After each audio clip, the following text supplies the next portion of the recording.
Hi guys, I'm Bisa. Today we're going to learn about Lambda calculus. So it's going to be sort of a different sort of video compared to my other ones. We're going to get into the actual, actually doing the Lambda calculus later. But now I'm just going to explain the concept or whatever. Okay, so Lambda calculus is a programming language.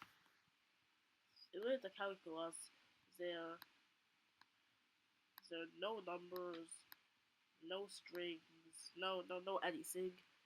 The only thing you can do is make variables. Oh wait, not variables, I mean functions. Lambda calculus is a functional language, like something like Haskell. So yeah, we're going to get into how it works. So, start by creating a function. To make a function, you use this Greek symbol lambda, and then you basically just write, well, the name of, oh, not the name of the function, the arguments of the function.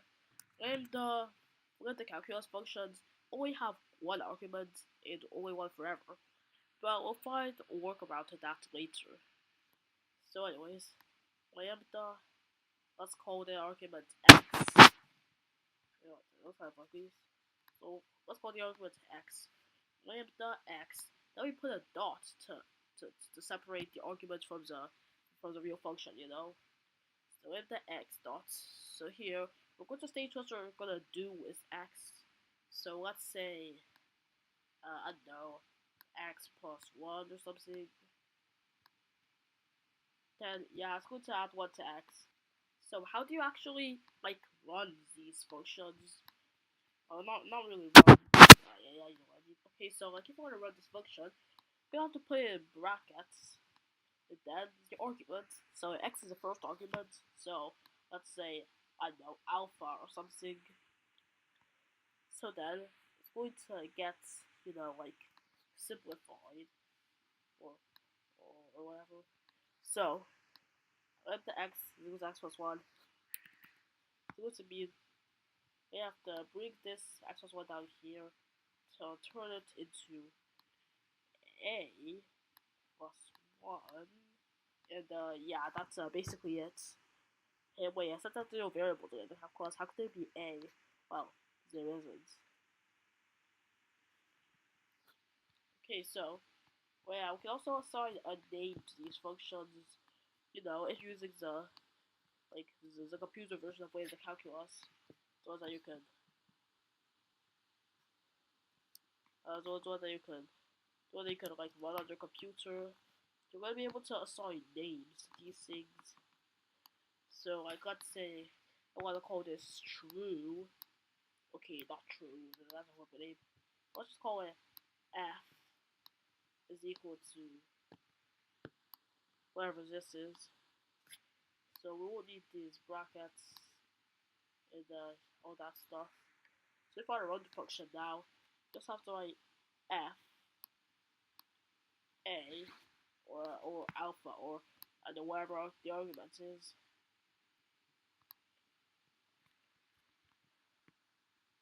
Okay, so yeah. Alright, so I said that I would come to a workaround about having a function with multiple arguments. So like let's say I want to make an adder function. So I'm going to say add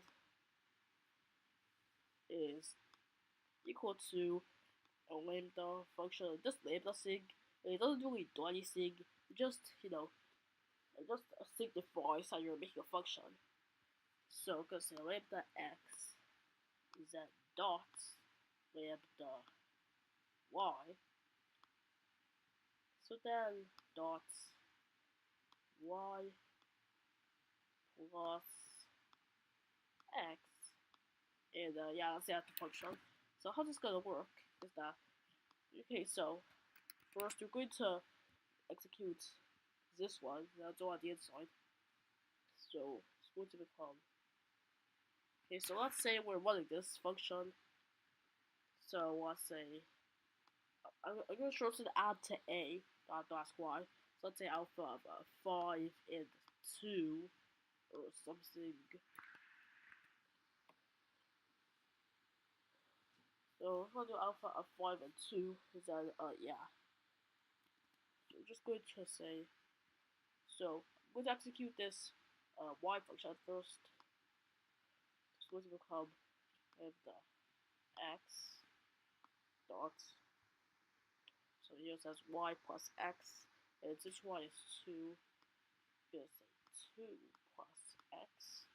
So now I have to execute the lambda x function. So the return value, the real value is just going to be 2 plus x. Here, since x is 5, we could just say 2 plus x, which is 7. Alright, so what I'm doing here, I mean, it isn't really real when at the calculus. As I said earlier, there are no numbers. There's no nothing, just functions. If you want to make numbers, then, well, duh, you have to use a function to make them. So, well, let's start with something simpler, or not simpler. Start with true and false. As I said, nothing but functions, so we're gonna have to define true and false ourselves. Let's say t is equal to, so let's say t is equal to, make a new function here by some lambda. Maybe I'm just zoom in a little. So t is equal to lambda. So I'm gonna put the arguments here. No, the arguments will be true and false. So out of those true and false, it's going to pick true. So I'm going to say t, and the f will be the same thing. So f lambda t, that's lambda f. Then we're going to pick f. Okay, so yeah. Okay, so for some reason, there's no earlier video, so yeah, I already know this, so I have to explain it again. So this process is called beta reduction or beta reduction. It happens from left to right. It's basically the process of just like simplifying the thing. We just copy this lambda symbol. Okay, so we're gonna go through the full thing again. So, oh yeah, that's the end function. Lambda alpha lambda beta dot alpha well, yeah, you get it. Oh yeah, F here stands for false. So those us. Alright, so let's say and true false. The real answer is supposed to be false. But will it be false? No, no one knows. Actually, we will know when we try it.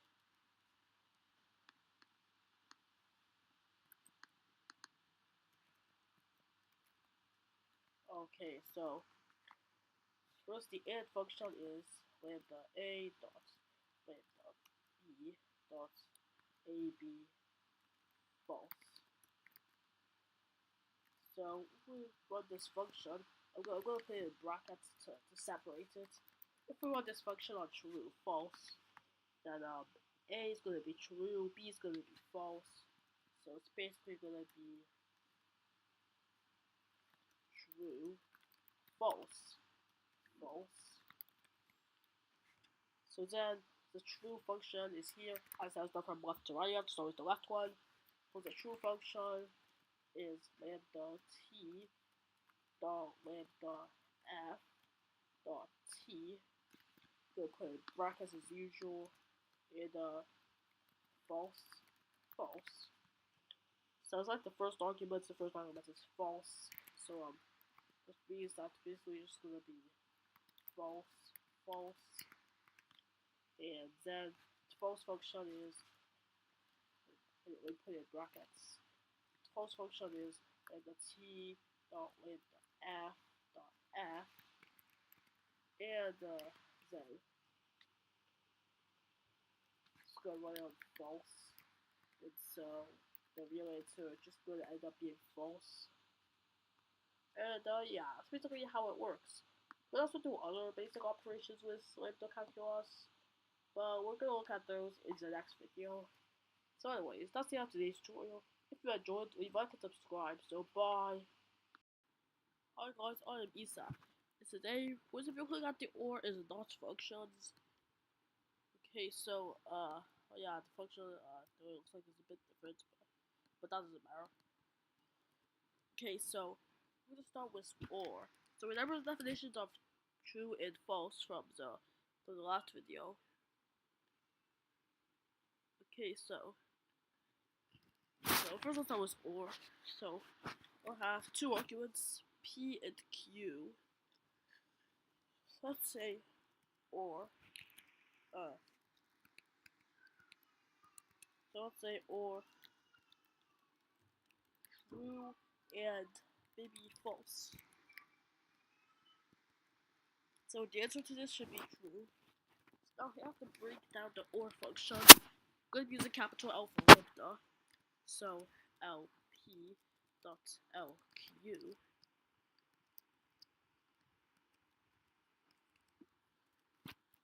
P true Q on true and false.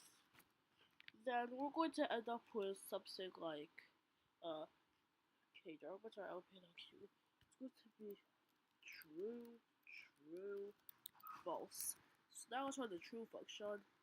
True function is basically LT dot LF dot T. It's going to run that on true and false. So it's going to end up being true, false. So then we do LT dot LF dot T on false.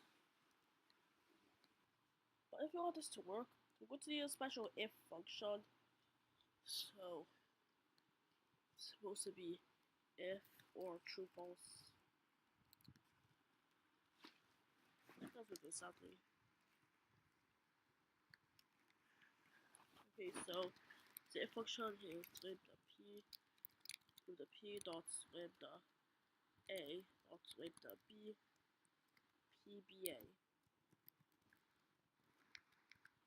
or true false. So let me just move this a little bit. Okay, so yeah, PBA is basically just going to turn into or false. But the thing is, that's when you use the if function, it's going to say PBA, not PAB. So that means you're going to say or false true. So we're basically gonna have to rewrite this, sadly. Okay, so the or function is gonna happen to false true. So P true Q gonna be false true true. False is LT dot LF dot LF. That function on true true.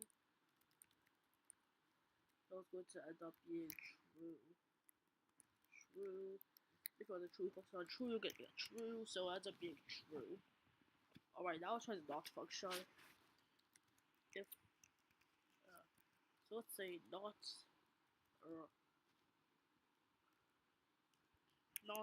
false.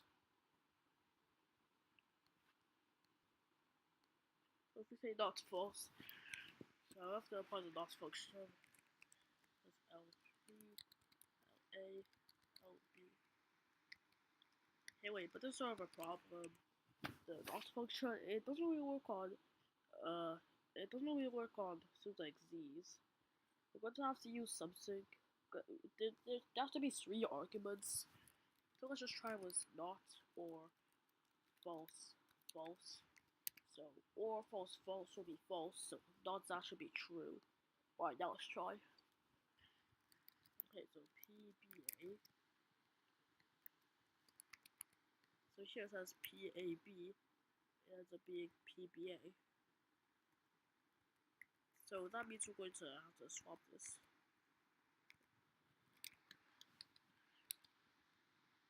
Okay, so or false false. It's going to end up being or false false still. For the or function lp.lq dot p true q. If we run that on false false, then it'll be false true false. So the false function is lt dot lf dot lf. If those are true false, so I pick the second argument, which is false. So it's going to, it's going to end up being false true. And if we run this again on true, then so if we run this again on true, oh yeah, it's supposed to be dot f. Oh, it's just supposed to be f. Okay, so now we run this function on true. Yeah, it's just gonna be true, which is supposed to be the real answer. Anyways, that's the end of today's tutorial. If you enjoyed, leave a like and subscribe. So bye.